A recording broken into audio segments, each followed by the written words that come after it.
Hi, everybody. Today we're doing 1.3, which is lines in the plane and slope. So, first of all, what is slope? Slope means like the incline. If something is flat, like flat ground, that's a zero slope. If something is like the more something tilts up, then the bigger the slope is. Like you go up a very steep hill, that's a big slope. So, the famous equation is y equals mx plus b.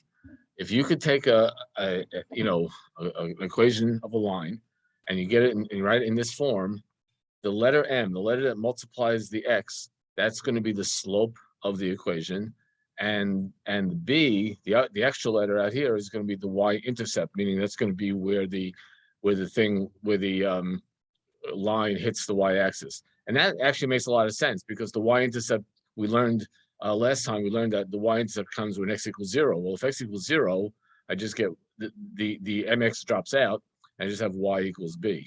So that makes a lot of sense. A lot of slope. That makes a lot of sense.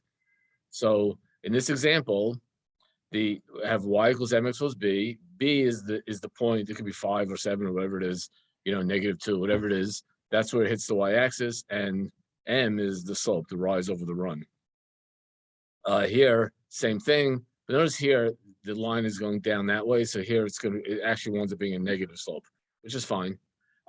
Positive slope means the line rises as you're going out towards the positive x values, and this is falling as you're going out towards the positive x values. Okay, so the official theorem is the slope-intercept form of the equation of a line is y equals mx plus b. M is going to be the slope, b is going to be the y-intercept. By the way, if you have something like this, just x equals 3, that's a straight vertical line, and there we say the slope is undefined.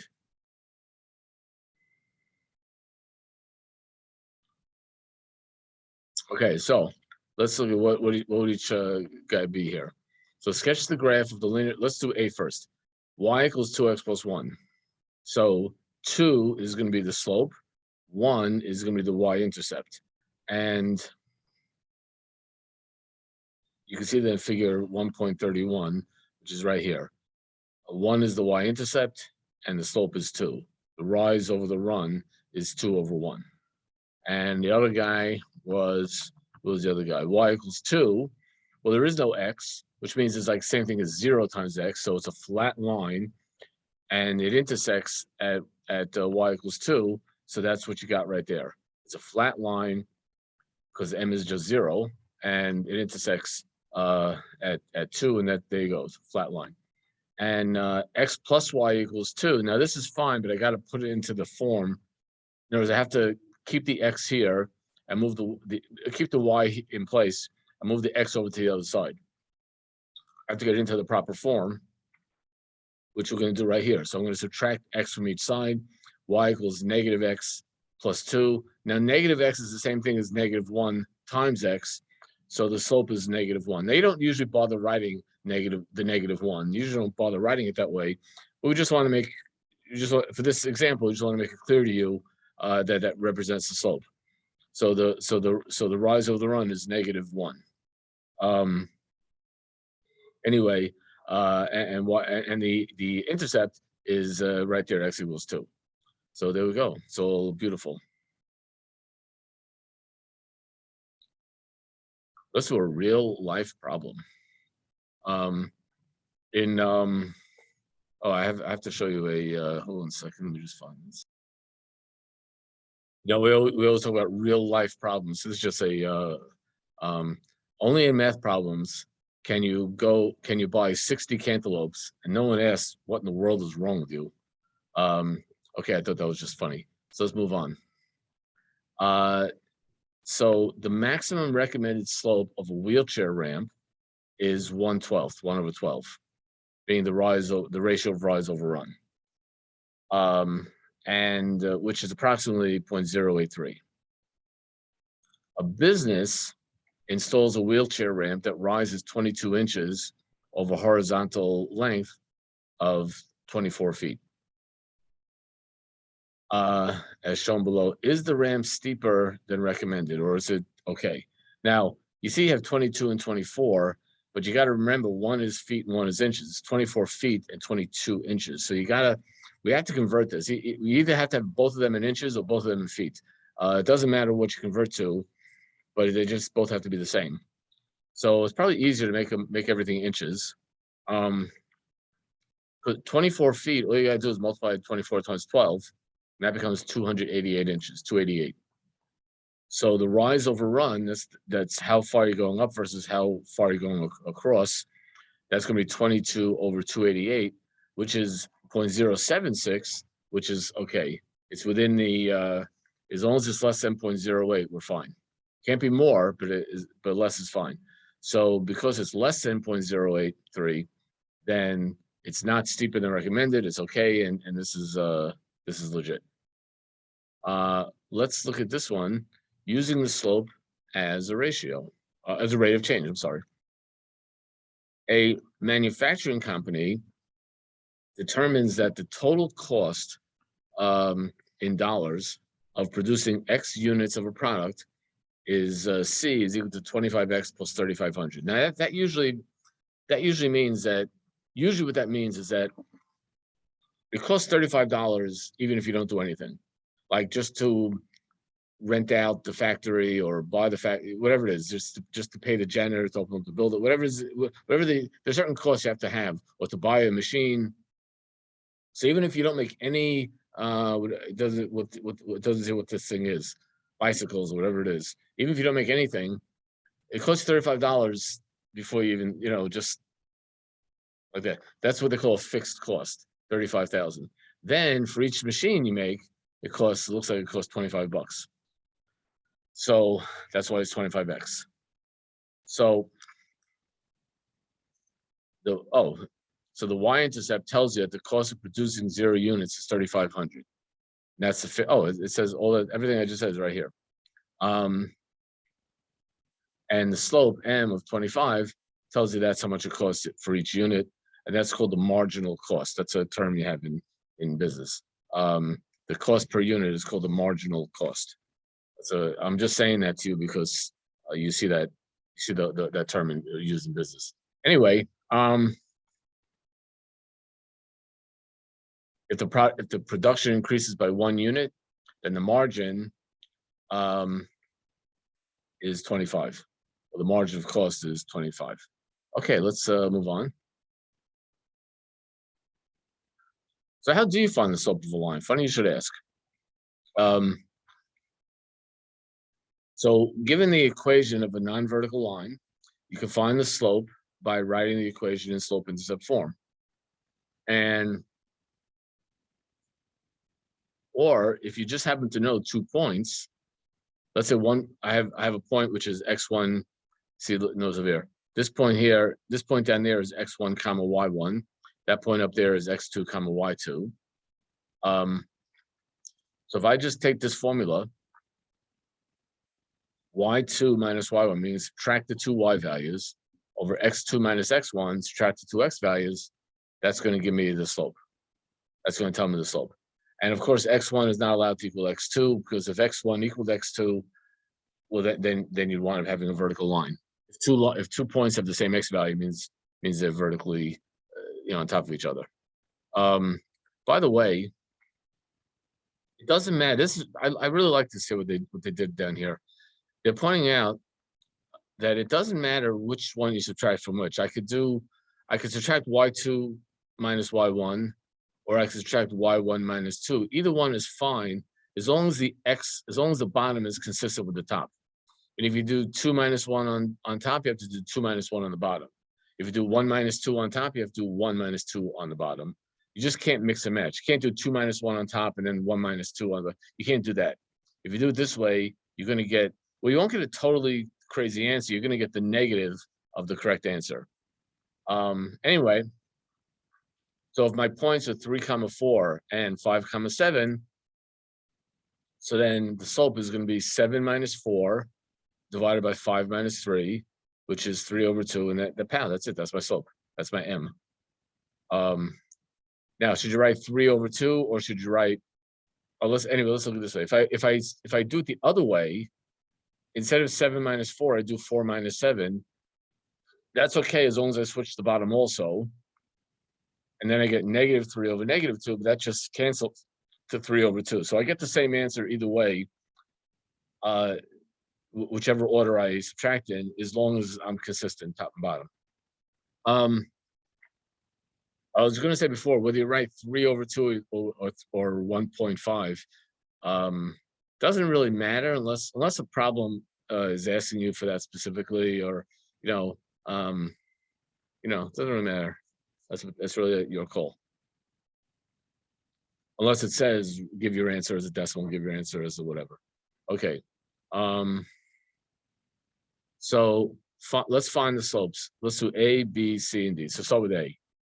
So I'm going to do 1 minus 0 over 2 minus 3 minus -2. 1 minus 0 over 3 minus -2, and that becomes 1 over 5, which is the slope. And for the second one, I have -1 comma 2 and 2 comma 2. So I want to do that slope. So I'm gonna subtract the y values, 2 minus 2, and I'm gonna subtract the x values, and I get 2 minus -1, and I get 0 over 3, which is 0. So it's a slope of 0. And if I have this now, I'm gonna come back to B. I want to finish this, and then I want to come back to. Oh, actually, never mind. We have a picture of it down here. So so for C, I'm going to do -1 minus 4 on top, and 1 minus 0 on the bottom. That becomes -5 over 1, which is just -5. For D, the slope of a vertical line that passes through 3, 4, and 3, 1 is not defined because I can't divide by 0. Now, so here's B, where I had -1, 2, and 2, 2. When the two y values are the same, so this has a y value of 2, that has a y value of 2, and that's why I get a flat line. When two x values are the same, so there's a 3, 4, that's a 3, 1, but they're going to be vertically, since the x values are the same, they're going to be on the same vertical line. And that's and of course, when I do the formula, it's going to be 3 over 0, 4 minus 1, which is 3, divided by 0, and it's going to be undefined. Whereas here, when I plug it into the formula, I'm going to get 0. So that's the difference. All right. Well, actually, let's go back. Let's go back for a second.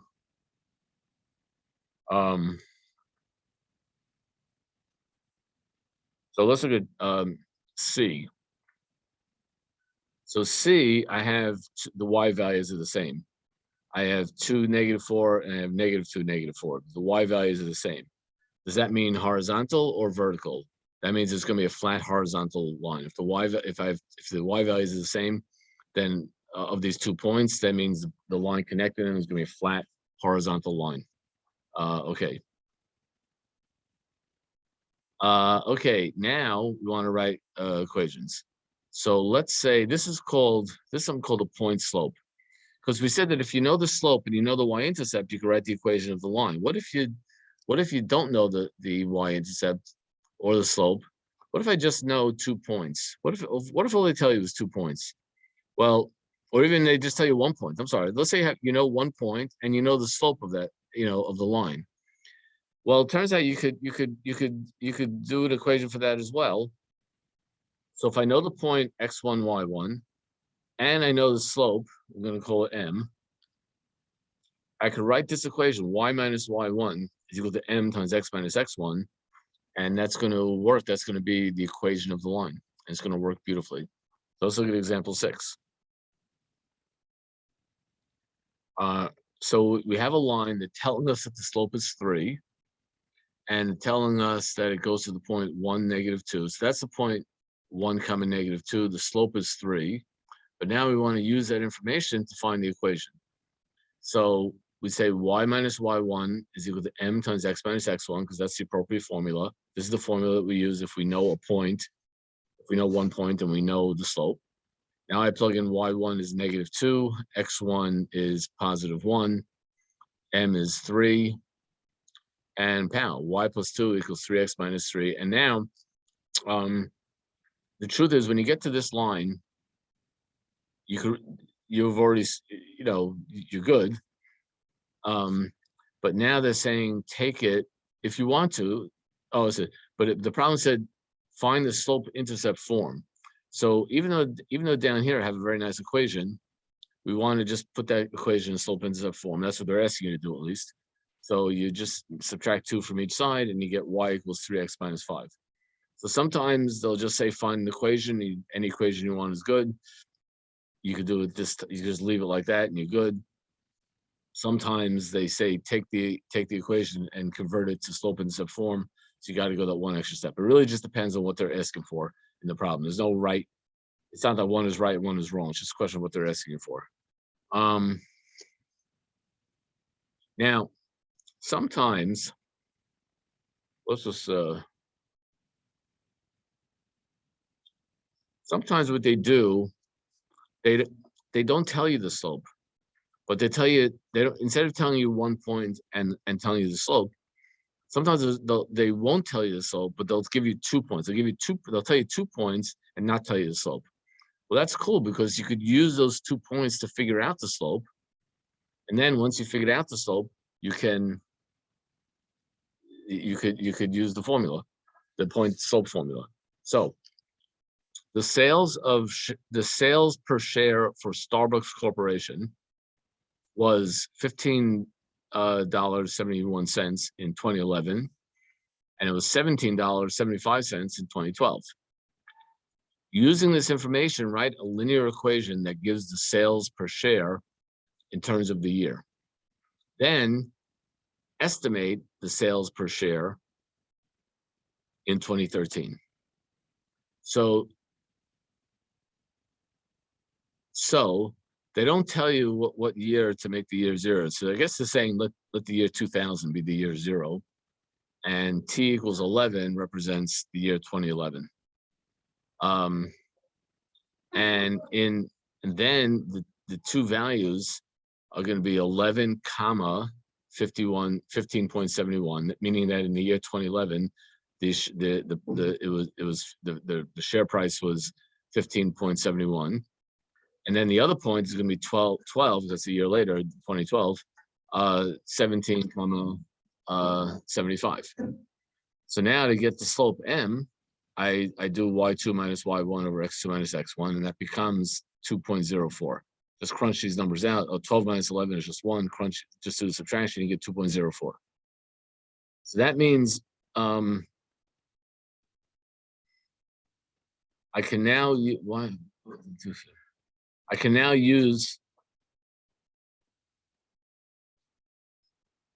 where did they get this from? Let's just take a look here. Now, if you notice, they had the slope is 2.04. They gave you you have the point. By the way, you can use either point you want. It doesn't matter because you'll ultimately get the same answer. But they don't. But they jump to here. This is not slope intercept form. So where did they get this from? This is not slope intercept form. What are the steps in the middle? So let me just show you here. I just prepared this over here.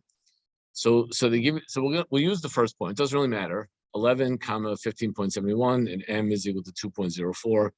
So using the point slope formula, I say y minus 15.71 is equal to 2.04. That's m times x minus 11. And now I distribute the parentheses.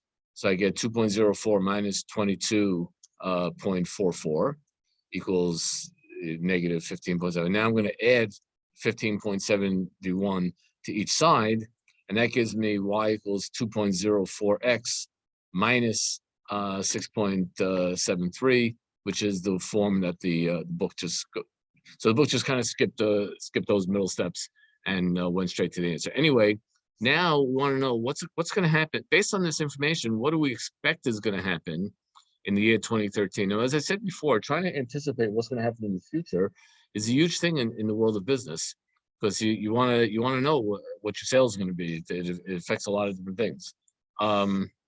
So all we're going to do is just going to plug in t equals 13 into this equation. So 2.04 times 13 minus 6.73, That's equal to 26.52 minus 6.73, and that just comes out to 19.79.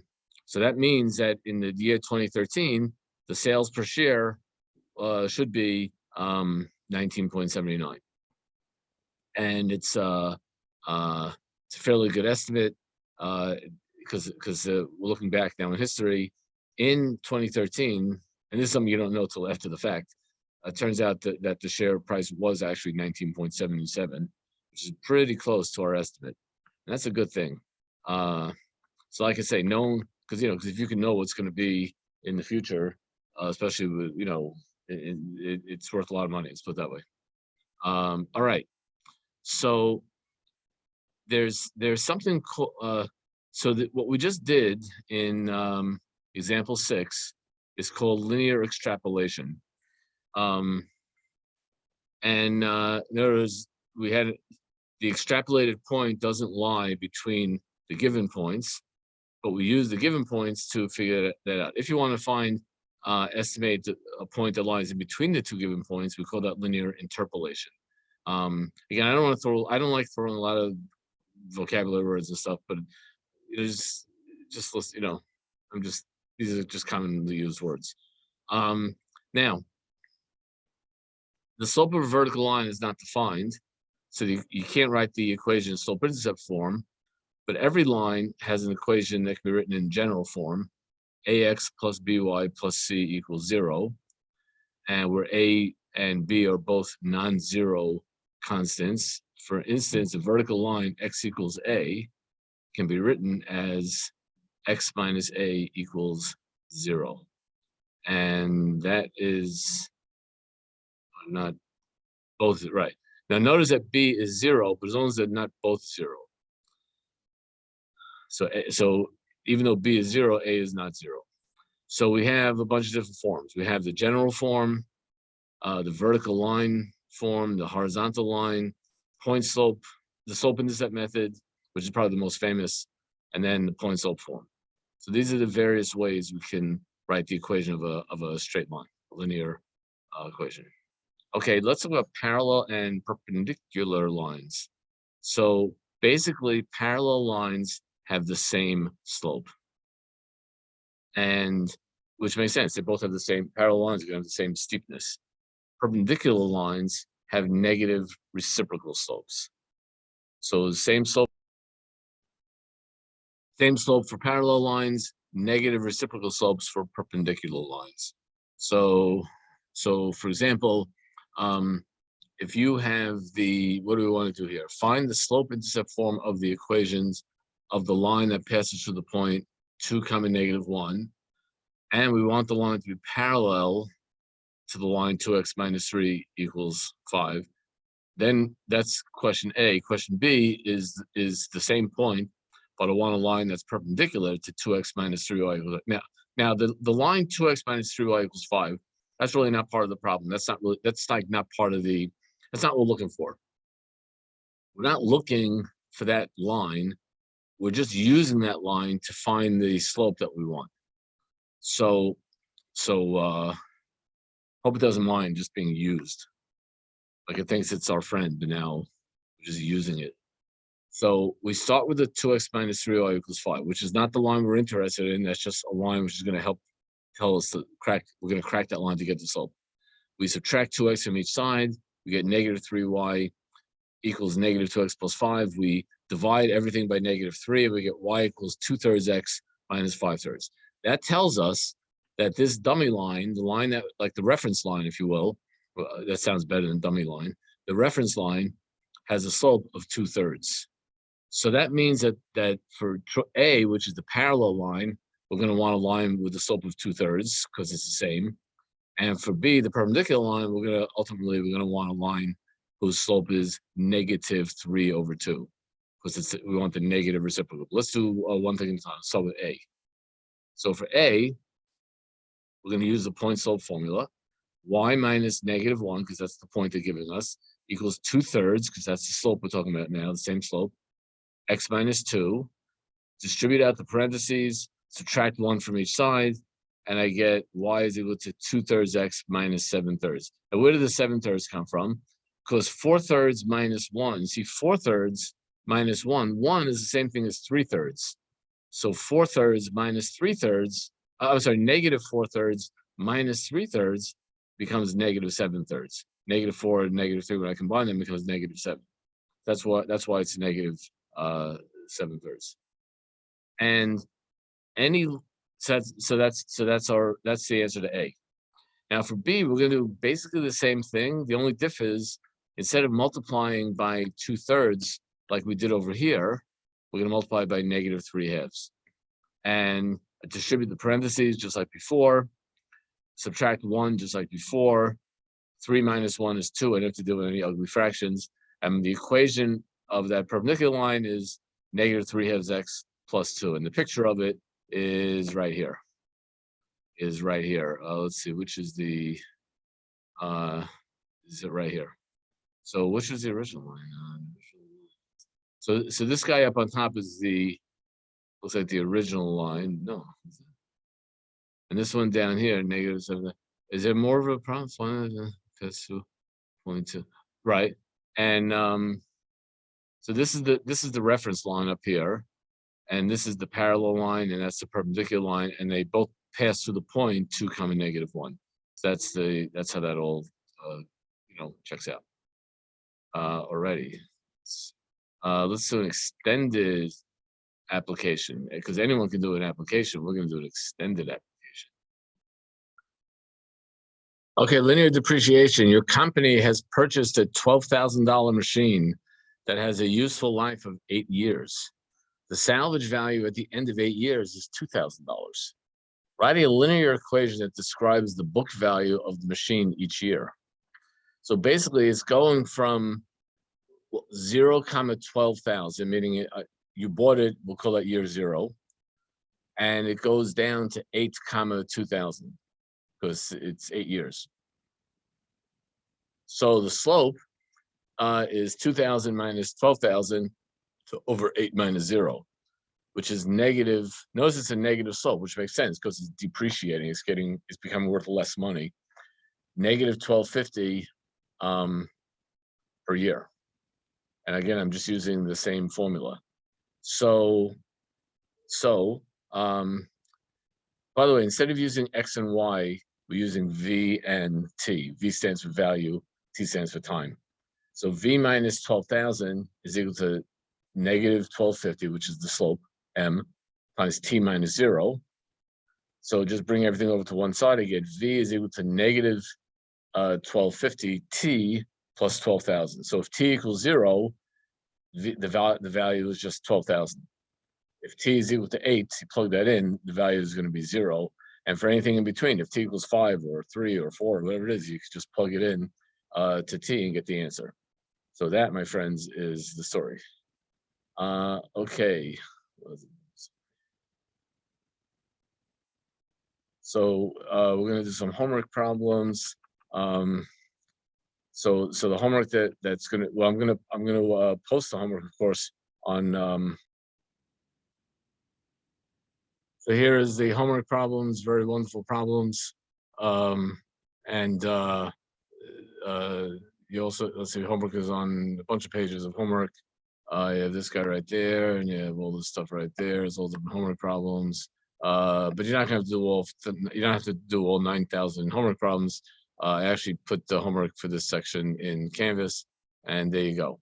By the way, all the homework problems of, if you look in Canvas and assignments, you'll see all the different, homeworks that we got to do. And they're all, of course, based on from these sections. So here we go. That was loads of fun, and it's time to say goodbye till next time. Bye, everybody.